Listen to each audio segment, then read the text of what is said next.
Screen नजर आ रही होगी मेरे हिसाब से। किसी को तकलीफ है स्क्रीन देख स्क्रीन में तो बता दीजिए।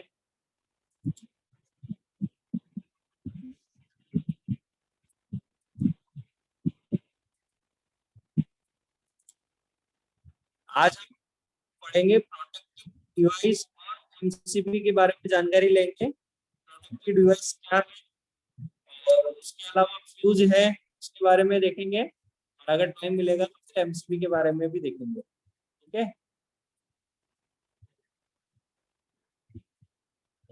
तो सबसे पहले बात करते हैं प्रोटेक्टिव डिवाइस की। प्रोटेक्टिव डिवाइस यानी सुरक्षा युक्तियां, ये क्या होती है और क्या काम करती है। देखिए, प्रोटेक्टिव डिवाइस जो होती है वो help to ensure safe and healthy working condition, यानी आपकी हेल्थी कंडीशन यानी अच्छी कंडीशन में परिपथ चलता रहे, सेफली चलता रहे, कोई उसमें बड़ा त्रुटि उत्पन्न न हो, इसके लिए प्रोटेक्टिंग डिवाइस का उपयोग हम करते हैं। या प्रोटेक्टिंग डिवाइस का पहला जो कार्य हम बोलेंगे, परिपथ में प्रोटेक्टिंग डिवाइस आपके परिपथ की सुरक्षा करेगा और उसको हेल्थी बनाए रखेगा। दूसरा प्रोटेक्टिंग डिवाइस क्या करेगा, एक मिनट, दूसरा प्रोटेक्टिव डिवाइस आपके इलेक्ट्रिकल सिस्टम को डैमेज होने से बचाएगा। दूसरा कार्य क्या है इसका, आपके डैमेज होने से, इसकी सुरक्षा डैमेज होने से ये बचा रहा है। ठीक है, और तीसरा है, इसमें जो जिस इस सिस्टम पे जो भी काम कर रहा है, यानी protect to the risk of the injury, यानी कोई किसी परिपथ पे काम कर रहा है तो उसकी सुरक्षा करने का कार्य भी अपना क्या कर रहा है, प्रोटेक्टिव डिवाइस कर रहा है। जैसे कि मान लीजिए कहीं शॉर्ट सर्किट हो जाता है या फॉल्ट आ जाता है, अगर आपके उसमें ईएलसीबी या एमसीबी का उपयोग किया गया है, वो क्या करेगा, उस परिपथ को जैसे ही फॉल्ट आएगा उसको सप्लाई से अलग कर देगा, और आगे जो इस पे काम कर रहा है इस मशीन के ऊपर उसके क्या कर देगा, उसको सुरक्षा प्रदान कर देगा। अगर मान लीजिए प्रोटेक्टिंग डिवाइस हम वहां नहीं लगाते, क्या होता, तो शॉर्ट सर्किट के कारण या तो जो हीटिंग उत्पन्न होती है उससे, या शॉर्ट के कारण इंसुलेशन खराब होता और बॉडी में जो करंट आता वो उसमें जो काम कर रहा था उसको नुकसान पहुंचा सकता था। अगर आपके लीकेज होता तो उसमें जो काम कर रहा है उसको झटका लग सकता था। ये प्रोटेक्टिव डिवाइस कर रहा है, उसमें जो काम कर रहा है उसको भी सुरक्षा प्रदान करता है।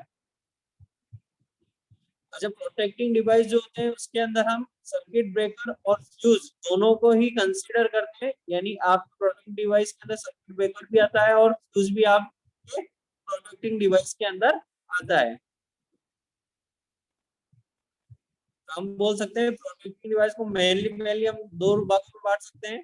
पहला है आपका फ्यूज, दूसरा है आपका सर्किट ब्रेकर। जो फ्यूज है, जो सर्किट ब्रेकर है, उसको और भी भागों में हम बांट सकते हैं, जैसे कि एमसीबी, एमसीसीबी, ईएलसीबी, ये सारे क्या है, ये सर्किट ब्रेकर के प्रकार हैं। जैसे कि miniature circuit breaker, module gas circuit breaker, अर्थ लीकेज सर्किट ब्रेकर, ये सारे क्या है, सर्किट ब्रेकर के प्रकार हो गए। इसी तरह से फ्यूज भी अलग अलग प्रकार के होते हैं आपके, जैसे किटकैट फ्यूज हो गया, कार्ट्रिज फ्यूज हो गया, एचआर फ्यूज हो गया, उनके बारे में हम सब नीचे देखेंगे। ठीक है ना, तो सबसे पहले हम बात करते हैं फ्यूज की। तो फ्यूज आपका क्या होता है, देखिए, फ्यूज एक सुरक्षा युक्ति है जिसका प्रतिरोध बहुत कम होता है और यह परिपथ को लघु परिपथ व अति भार यानी ओवरलोड से सुरक्षा प्रदान करता है। यानी आपका फ्यूज बोल सकते हो कि एक तरह से बहुत कम रेजिस्टेंस का वायर हो गया या तार हो सकता है, जो कि क्या कर रहा है, आपको शॉर्ट सर्किट और ओवरलोड से प्रोटेक्शन कर रहा है।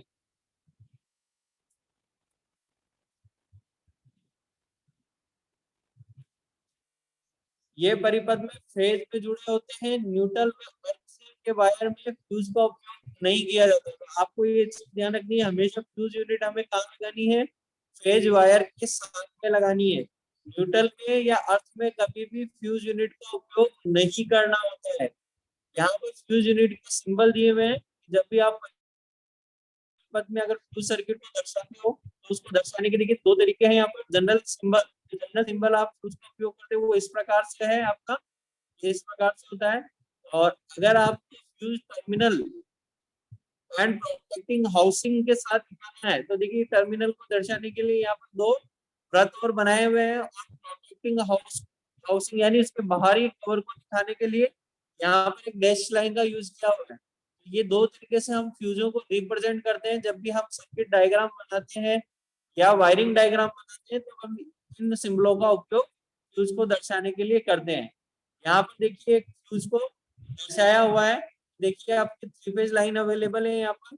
तीनों लाइन के अंदर हम इसका जो फ्यूज इंस्टॉलेशन किया जाता है, लाइन से जैसे ही हम लाइन को कनेक्ट कर रहे हैं उसके जस्ट बाद में फ्यूज को जोड़ते हैं। फ्यूज जोड़ने का स्थान आपका जहां से भी आपने टैपिंग ली है उसके जस्ट बाद आपको क्या करना है, फ्यूज यूनिट लगाना है। उसके बाद ही आपको आगे के कोई एक्सेसरीज वगैरह दूसरी चीजें वहां पर बाद में लगानी है, ठीक है ना। फ्यूज यूनिट हमेशा आपके जहाँ टैपिंग होती है वहां लगाई जाती है। और एक चीज इसका ध्यान रखिएगा कि फ्यूज यूनिट हमेशा मीटर के बाद में लगाया जाता है, मीटर के पहले कभी भी फ्यूज यूनिट का यूज नहीं किया जाता। और देखिए न्यूट्रल और अर्थ के अंदर अर्थ वायर भी दर्शाया हुआ है यहाँ पर, और न्यूट्रल वायर भी दर्शाया हुआ है। इसके अंदर देखिए कोई भी फ्यूज नहीं है, है ना। आप किसी भी आपके इंडस्ट्री में या कहीं पे वायरिंग करते हो, तो जैसे मान लीजिए ये 3 फेज आपके मीटर से आते हैं, तो आप जहाँ पे भी इसमें टैपिंग लोगे तो सबसे पहले क्या करोगे, टैपिंग के बाद फ्यूज यूनिट लगाओगे। और फ्यूज यूनिट लगाने के बाद क्या लगाओगे, इसके अंदर स्विच वगैरह, और उसके बाद में आपको क्या करना है, जिस भी मोटर को या 3 फेज लोड को आपको कनेक्टेड करना है वो आपके यहाँ पर जुड़ जाएगा। यहाँ कुछ फ्यूज के फोटो भी आपको दिए हुए हैं, अलग अलग टाइप के फ्यूज हैं उनके फोटो यहाँ दिए हैं। फिजिकल फ्यूज इस प्रकार से दिखते हैं। अच्छा, फ्यूज के अंदर हम कुछ टर्मिनोलॉजी यूज करते हैं।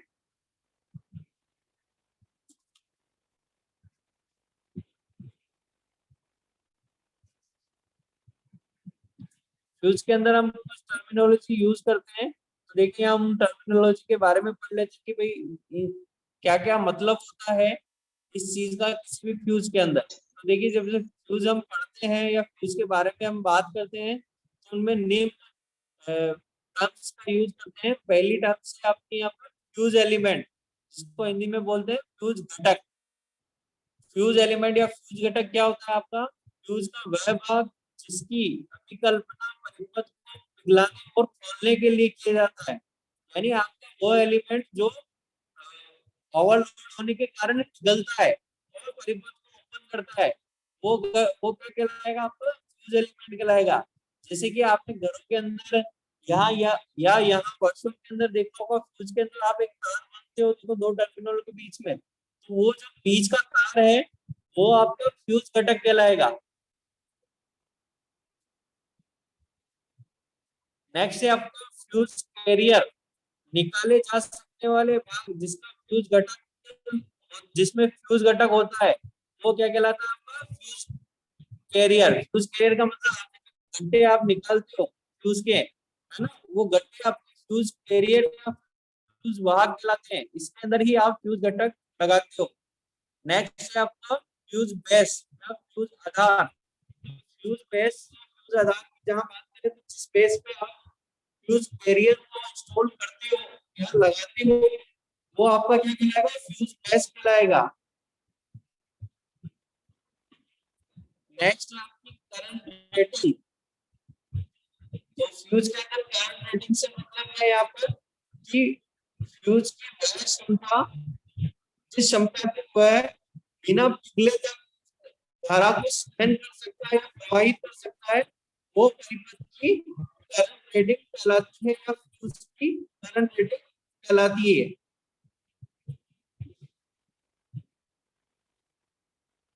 नेक्स्ट, करंट रेटिंग का इस तरह से भी देखा जा सकता है कि अधिकतम सुरक्षित धारा बिना उष्मित किए हुए निरंतर प्रवाहित होती है। यानी रेटिंग से मतलब ये भी है कि इस रेटिंग तक वो नॉर्मली कार्य करेगा, पिघलेगा नहीं और न ही ज्यादा गर्म होगा, तो वो क्या कहलाएगा, आपको करंट रेटिंग कहलाएगा। अगर नेक्स्ट जो आती है वो आती है फ्यूजिंग करंट, यानी फ्यूजिंग धारा। वो जो घटक को पिघला देती है, यानी जिसके ऊपर धारा प्रवाहित होगी और उसके बाद क्या होगा, फ्यूज पिघल जाएगा। जैसे कि मान लीजिए 5 एम्पीयर तक धारा उसमें नॉर्मली बह सकती है, तो वो तो उसकी करंट रेटिंग हो गई। मगर वो 7 से 8 एम्पीयर अगर उसमें धारा बहेगी तो वो परिपथ को क्या होगा, गर्म करके पिघला देता है, तो वो उसकी फ्यूजिंग करंट हो जाएगी। फ्यूजिंग करंट यानी वह धारा जो आपके फ्यूज एलिमेंट को गला देती है और परिपथ को ओपन कर देती है, वो आपकी फ्यूजिंग करंट कहलाएगी। Cut off factor. सर हाँ बोलिए। सर, ये आवाज अटक अटक की आ रही है। आवाज अटक अटक की आ रही है? हाँ देखिए मेरे यहाँ कनेक्टिविटी अच्छी है, यहाँ पर कनेक्टिविटी से रिलेटेड मेरे इधर प्रॉब्लम नहीं है। एक बार क्या आ आप रही है आपकी आवाज? हाँ रुक रुक के आ रही है, पूरी साफ नहीं आ रही है। रुक रुक के आ रही, सभी को आ रही है? हाँ हाँ सर। सर। हाँ सर। सभी को रुक रुक के आ रही है? तो 2 मिनट होल्ड कीजिए, मैं एक बार वापस इसको ज्वाइन करता हूँ, एक बार बाहर आके वापस ज्वाइन करता हूँ, है ना, कुछ प्रॉब्लम होगी ओके। तो सॉल्व हो जाएगी। 2 मिनट होल्ड कीजिए, है ना। हम्म।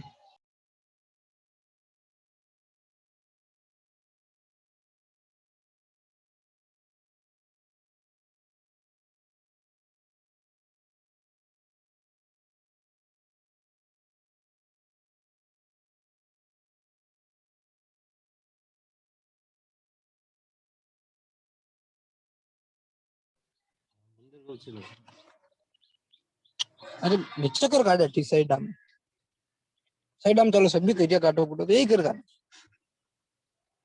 अंकित माइक बंद कर दे।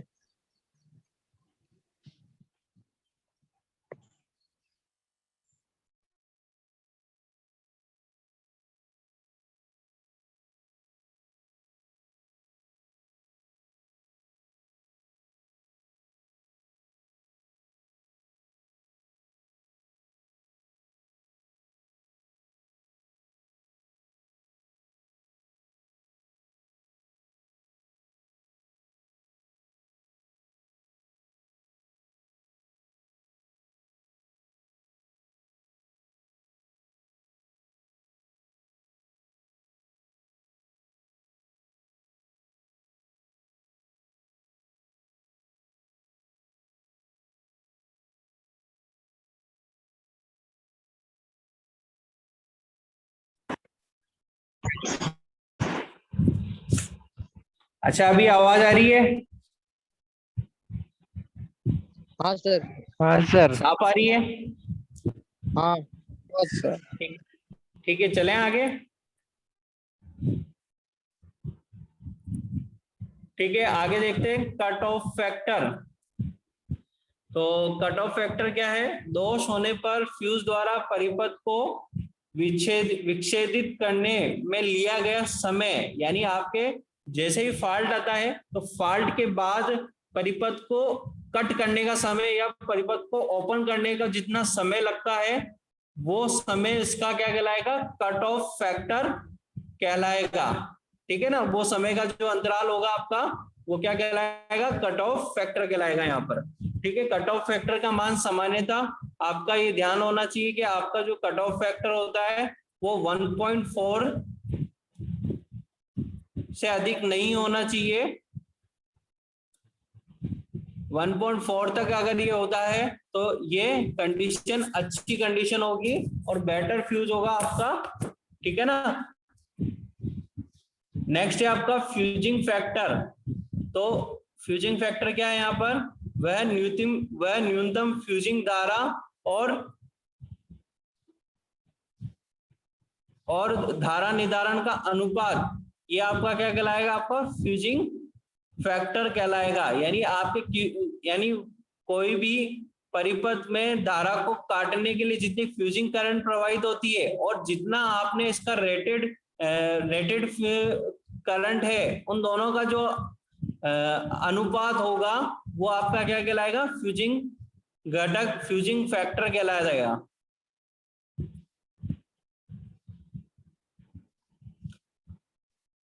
फ्यूजिंग फैक्टर जो होता है 1.4 से 1.7 तक परिवर्तित होता है और ये 2.0 तक हो सकता है। और HRC फ्यूज के लिए इसका मान 1.1 होगा।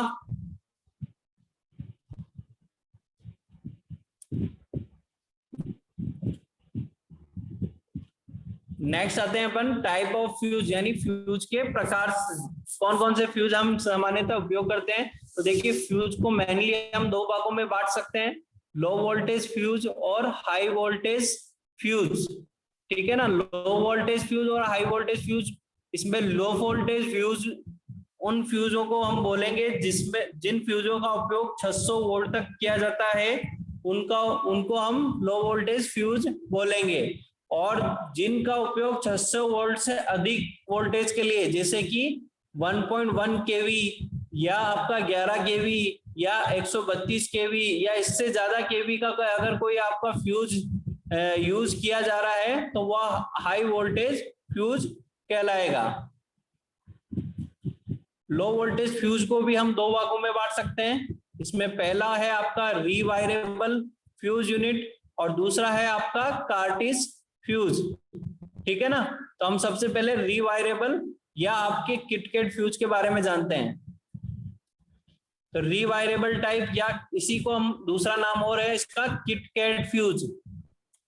ये आपने सामान्यतः देखा होगा, आपके घरों के अंदर भी देखा होगा, जिसके अंदर इस तरह का एक फ्यूज बेस होता है। आपका फ्यूज बेस यूनिट यहाँ लगी हुई होती है और इसके अंदर दो कॉन्टेक्ट होते हैं, जिसमें आपकी फेज वायर, इधर इनकमिंग फेज वायर, दूसरी आउटगोइंग फेज वायर, जो भी आगे सर्किट में जाना होता है वो यहाँ कनेक्टेड होता है स्क्रू के द्वारा। और ये होता है आपका फ्यूज कैरियर, जिसके अंदर ये दो टर्मिनल लगे होते हैं, जिसके बीच में फ्यूज एलिमेंट लगा होता है। और फ्यूज कैरियर में ये जो होता है इसका, ये पोर्सिलिन का भाग, ये पोर्सिलिन का बना होता है और इसके अंदर भी ये नीचे वाला जो पार्ट होता है ये भी पोर्सिलिन का बनाया जाता है, या तो पोर्सिलिन का होगा या बेकेलाइट का होगा। और इन दोनों टर्मिनलों के बीच में आपका क्या होता है, फ्यूज एलिमेंट बंधा हुआ होता है। जो ओवर करंट अगर इसमें प्रवाहित होगी तो ये क्या होगा, ये पिघल जाएगा और परिपथ को क्या करेगा, ओपन कर देगा। ये इसमें आगे इस तरह से कनेक्ट हो जाता है, फिर धारा इसमें इधर से यहां से होती हुई इस फ्यूज यूनिट से होती हुई फिर इससे होती हुई फिर इस तरह से अंदर आगे की ओर प्रवाहित होती है।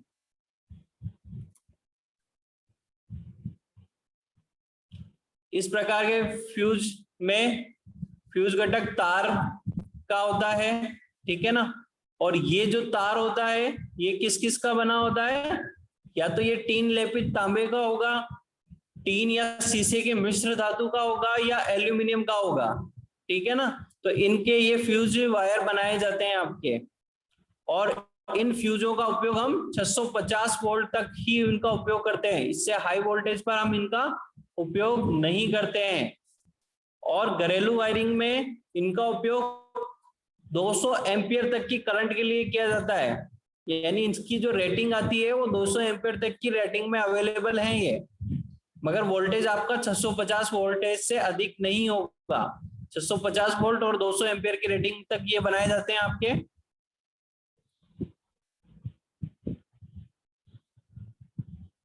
अच्छा, जब इसके अंदर इन फ्यूज यूनिट के अंदर दुगनी धारा अगर 2 मिनट तक अगर इसमें प्रवाहित होती है तो ये फ्यूज घटक क्या होता है, गर्म होकर आपका पिघल जाएगा और परिपथ को क्या करेगा, ओपन कर देगा। और आपके ये जो पिघलने का जो टाइमिंग है, जिसको हम कट ऑफ टाइम बोलते हैं, वो कट ऑफ टाइम आपके निम्न कारणों पे डिपेंड करता है। देखिए ये अलग अलग आपका ये कट ऑफ टाइम का मान अलग अलग हो सकता है, वो निम्न फैक्टरों पे आपका डिपेंड करता है, जैसे कि the construction of carrier, design of fuse carrier, यानी आपके डिजाइन के अकॉर्डिंग भी इसमें जो कट ऑफ टाइम है वो चेंज होता है।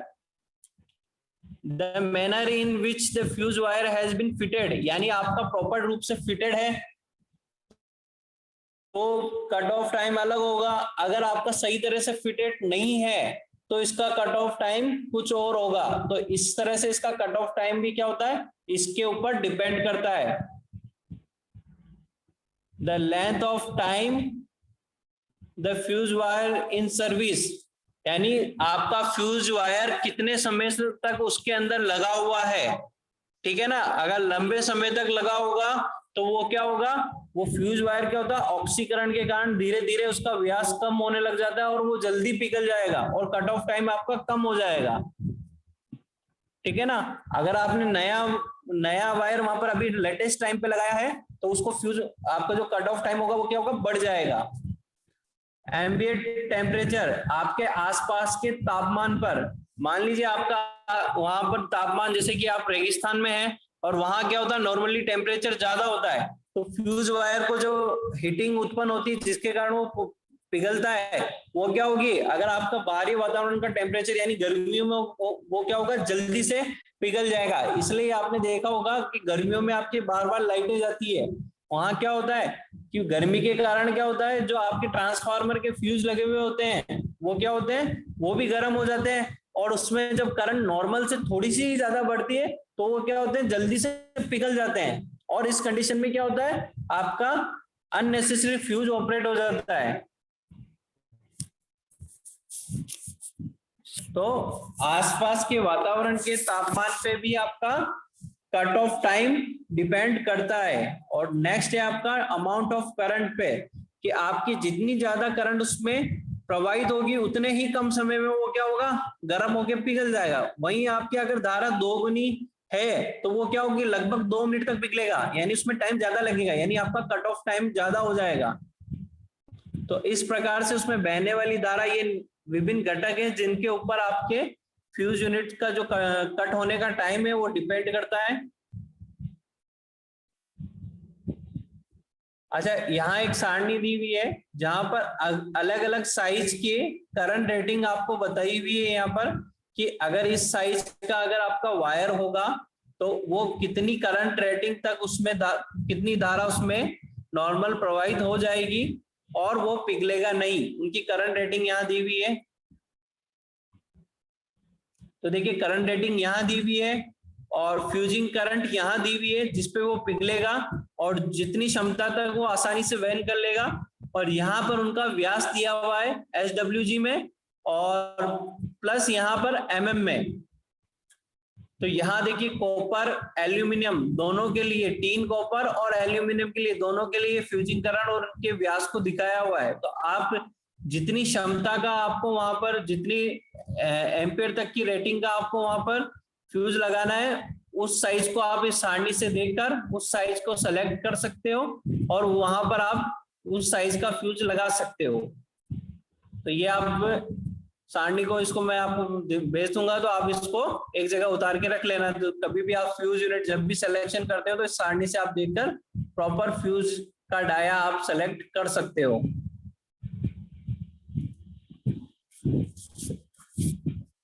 अच्छा, अब डिसएडवांटेज भी है रिवायरेबल फ्यूज के, आपके कुछ हानियां होती है, कुछ अवगुण होते हैं जो यहाँ दिए हुए हैं। पहला है deterioration of the fuse element by oxidisation due heating, यानी क्या होगा कि लंबे समय तक क्या होता है, ऑक्सीडाइजेशन के कारण आपका फ्यूज जो होता है वो क्या होता है, धीरे धीरे पतला होता जाता है और पतला होने के कारण क्या होगा, वो उसका रेजिस्टेंस बढ़ जाएगा वहां पर,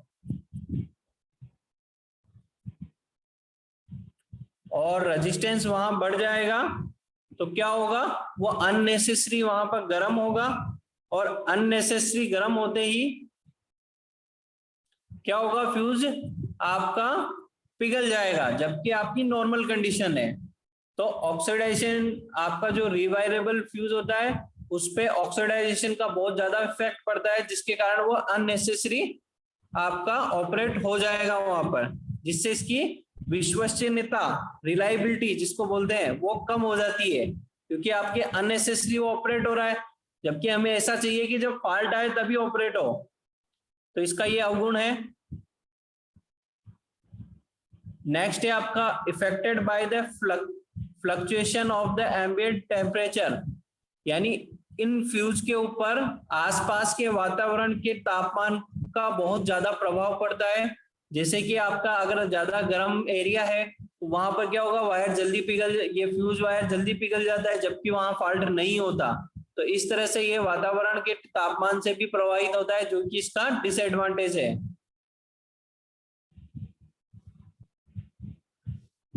और premature failure due to deterioration under abnormal load, ये इसी का पार्ट है। इफेक्टेड बाय फ्लक्चुएशन, ये इसी का है। ये लाइन कंप्लीट है इसकी यहां तक, ठीक है ना।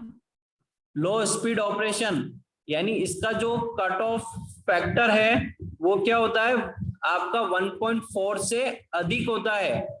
और 1.4 से अधिक होगा तो क्या होगा, इसको परिपथ को ओपन करने में ज्यादा समय लगेगा। और अगर फॉल्ट करंट अधिक होगी तो वहां पर क्या होगा, आपके आगे जो भी सर्किट लगा हुआ है उसको डैमेज हो सकता है, वो हीट हो सकता है, उसका इंसुलेशन पिघल सकता है अगर ये ऑपरेशन स्पीड इसकी स्लो होगी तो ये भी एक डिसएडवांटेज है इसका। एक्सटर्नल फ्लैश और आर्क ऑन ब्लोइंग, यहां पर एक प्रॉब्लम और होती है कि आपका जब ये फ्यूज पिघलता है तो वहां क्या होती है, स्पार्किंग होती है और वहां पर फ्लैश उत्पन्न होता है। अगर ज्यादा करंट होगी तो वहां आग लगने की संभावना भी होती है। तो ऐसी जगह जहां आपके बैटरी स्टोरेज किया जाता है या रासायनिक गैस उत्पन्न होती है जिससे स्पार्किंग से आग लगने की संभावना है, वहां पर हमें इस प्रकार के फ्यूजों का उपयोग नहीं करना चाहिए, क्योंकि क्या हो सकता है वहां पर इनके कारण आग लग सकती है। तो ये एक गुण, इसका अवगुण ये भी है, इसका डिसएडवांटेज ये भी है इसका। नेक्स्ट है आपका पूर रैप्चरिंग कैपेसिटी, यानी इसकी जो रैप्चरिंग कैपेसिटी होती है वो आपकी बहुत कम होती है। ये क्या होता है, इसको प्रॉपर तरीके से कट ऑफ नहीं कर पाता है। और नेक्स्ट है wrong rating possible by human error. इस फ्यूज में ये डिसएडवांटेज भी होता है कि जब आप फ्यूज बांधते हैं तो गलती से आप इसमें क्या हो सकता है, बड़ा साइज का फ्यूज भी बांध सकते हो, जिससे क्या होगा, फॉल्ट आएगा तो भी क्या होगा, फ्यूज नहीं पिघलेगा। तो ह्यूमन एरर होने की संभावना इसके अंदर ज्यादा होती है ना। तो ये डिसएडवांटेज भी इसका होता है। इसको मैं आपको हिंदी में कन्वर्ट करके बाद में अवेलेबल करा दूंगा, अभी ये इंग्लिश में है। नेक्स्ट आता है आपका कार्टेज फ्यूज। जो कार्टेज फ्यूज है वो हम देखते हैं यहाँ पर। कार्टेज फ्यूज क्या होता है, देखिए ये पूर्णतः एयर टाइट प्रकार का फ्यूज होता है, ठीक है ना। तो आपने किटकैट फ्यूज देखा, वो क्या होता है, ओपन टाइप का फ्यूज है, उसके अंदर क्या होता है आपका एयर टाइट नहीं होता, जबकि इसका क्या होता है, ये पूरा एयर टाइट होता है। इसमें तांबा व टीन की मिश्र धातु का तार कांच अथवा पोर्सिलिन की ट्यूब में बंद कर दिया जाता है। देखिए यहाँ पर इसका एक डायग्राम भी दिखाया हुआ है। इसकी देखिए यहाँ संरचना दिखाई हुई, ये एक एयर टाइट ट्यूब होती है जिसके अंदर क्या करते हैं हम, टीन और शीशे का मटेरियल की मिश्र धातु का फ्यूज वायर इसके अंदर स्थापित करते हैं। और ये जो बाहर की ट्यूब होती है ये कांच या पोर्सिलिन की बनी हुई होती है। इसमें एक इंडेक्स वृत्त होता है जिसके सामने एक सफेद कागज लगा होता है। फ्यूज जल जाने पर कागज काला पड़ जाता है। तो देखिए जब ये फायर, अब चूंकि ये बिल्कुल सील आउट है ना, और बाहर इसके अंदर क्या है, कांच का या पोर्सिलिन का कवर है, तो इसका फ्यूज वायर फ्यूज हुआ या नहीं हुआ उसको चेक करने के लिए क्या है, इसमें एक इंडेक्स वृत्त लगाया हुआ है जिसमें क्या होता है, एक कागज लगाया हुआ होता है। अगर ये कागज काला पड़ जाता है तो इसका मतलब क्या है, अंदर जो फ्यूज है वो जल चुका है और परिपथ को ओपन कर चुका है और अब हमें इसको चेंज करना पड़ेगा। तो ये पता लगाने के लिए हमें यहाँ पर इंडेक्स वृत्त यहाँ पर दिया हुआ होता है। और इसके चारों ओर क्या होता है, एक इंसुलेटिंग मटेरियल का पाउडर भरा हुआ होता है, जिससे क्या होता है, जब भी ये परिपथ को ओपन करता है तो क्या होता है, आपके वहां पर आर्क या गैस आर्क उत्पन्न ना हो, चिंगारी उत्पन्न ना हो या ब्लास्टिंग ना हो, उसको रोकने के लिए क्या करते हैं, आपके अचालक पाउडर यहाँ भर देते हैं। तो इसकी संरचना आप इस डायग्राम से अच्छी तरीके से समझ सकते हो। इसके दोनों साइड मेटल की कैप लगी हुई होती है जिसके कांटेक्ट आपके अंदर फ्यूज यूनिट से जुड़े हुए होते हैं। ये आपका फ्यूज होल्डर या शोल्डर बोल सकते हो आप इसको, वो होता है। और ये फ्यूज एलिमेंट है जो यहाँ पर एक पतले कांटेक्ट द्वारा आपस में जुड़ा हुआ होता है। जैसे इसमें धारा प्रवाहित होती है तो यहाँ वाला जो पतला हिस्सा होता है वो सबसे पहले बर्न आउट होकर जलकर पिघलकर परिपथ को ओपन कर देता है।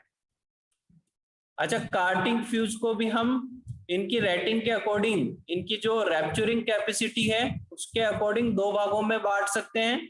तो देखिए, पहला है आपका लो रैप्चरिंग कैपेसिटी, जिसमें इनकी कैपेसिटी 50 किलो एम्पियर तक होती है। और नेक्स्ट है आपका हाई रैप्चरिंग कैपेसिटी, जिसमें इनकी कैपेसिटी 80 केवीए से अधिक होती है, 80 केवीए या उससे अधिक होती है। अच्छा, यहाँ पर देखिए रैप्चरिंग कैपेसिटी या विदारण क्षमता से अर्थ है फ्यूज द्वारा बिना किसी क्षति व आर्क के परिपथ को खोलने की क्षमता। यानी किसी भी फ्यूज की रैप्चरिंग कैपेसिटी का मतलब क्या हो गया यहाँ पर, कि वह क्षमता जिसके अंदर फ्यूज न तो टूटे, ना उसको कोई क्षति हो, ना वहां पर ज्यादा आर्क या आग उत्पन्न हो, तो वो क्षमता उसकी क्या कहलाएगी, इसकी रैप्चरिंग कैपेसिटी कहलाएगी। तो इस रैप्चरिंग कैपेसिटी के अकॉर्डिंग ये दो प्रकार के हैं आपके, 50 केवीए तक लो रैप्चरिंग कैपेसिटी और 80 केवीए से अधिक पर आपके हाई रैप्चरिंग कैपेसिटी।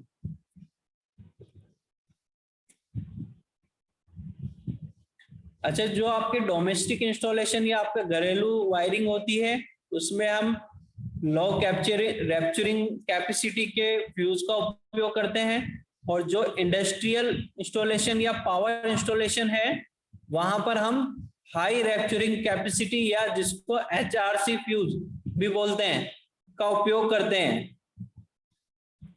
लो रैप्चरिंग कैपेसिटी के फ्यूज भी, कार्टिज टाइप के फ्यूज भी दो प्रकार के होते हैं, कंस्ट्रक्शन के अकॉर्डिंग दो प्रकार से बांटे जा सकते हैं।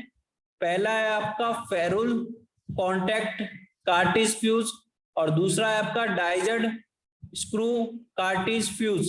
ये दो प्रकार से आप लो रैप्चरिंग कैपेसिटी के फ्यूज को बांट सकते हो। तो सबसे पहले हम फेरुल टाइप के आपके कार्टिज फ्यूज के बारे में देखेंगे। तो फेरुल कॉन्टैक्ट कार्टिज फ्यूज ये 25, 50, 100, 200, 250, 500 मिली एम्पियर व 1 से लेकर आपके 32 एम्पियर तक की रेटिंग में उपलब्ध हैं। इसके अंदर ये दो प्रकार से बनाए जाते हैं। देखिए, एक प्रकार से तो देखिए इसके अंदर जैसे ये कार्ट्रिज होती है, इसके अंदर ये कार्ट्रिज यूनिट बोलते हैं इसको, इस प्रकार की जो अंदर से आपको ऊपर संरचना बताई थी वो इस प्रकार से संरचना है। इसके अंदर फ्यूज यूनिट लगा हुआ है, बाहर ग्लास है और दोनों साइड मेटल की केप है, ठीक है। और इन कार्ट्रिज फ्यूज को होल्ड करने के लिए ये बेस होता है इनका। ये बेस दो प्रकार से अरेंजमेंट होता है। पहला तो ये इस प्रकार का अरेंजमेंट होता है जिसके अंदर ये मेटेलिक कॉन्टैक्ट्स होते हैं और यहाँ पर आपके वायर, सर्किट के वायर कनेक्ट होते हैं, और ये जो कार्ट्रिज होती है इसमें आकर इस तरह से इसके अंदर लग जाती है। और दूसरे प्रकार के क्या होते हैं आपके, स्क्रू टाइप के होते हैं, जिसके अंदर क्या होता है कि ये जो फ्यूज यूनिट है वो इसके अंदर जाती है और इसका एक कॉन्टैक्ट इसके अंदर नीचे की तरफ होता है और दूसरा कॉन्टैक्ट आपका इसके अंदर ये ऊपर आकर इसके ऊपर जुड़कर इससे कस दिया जाता है। ये इसके स्क्रू होता है, इसके ऊपर टॉपिक के रूप में इसके ऊपर कस दिया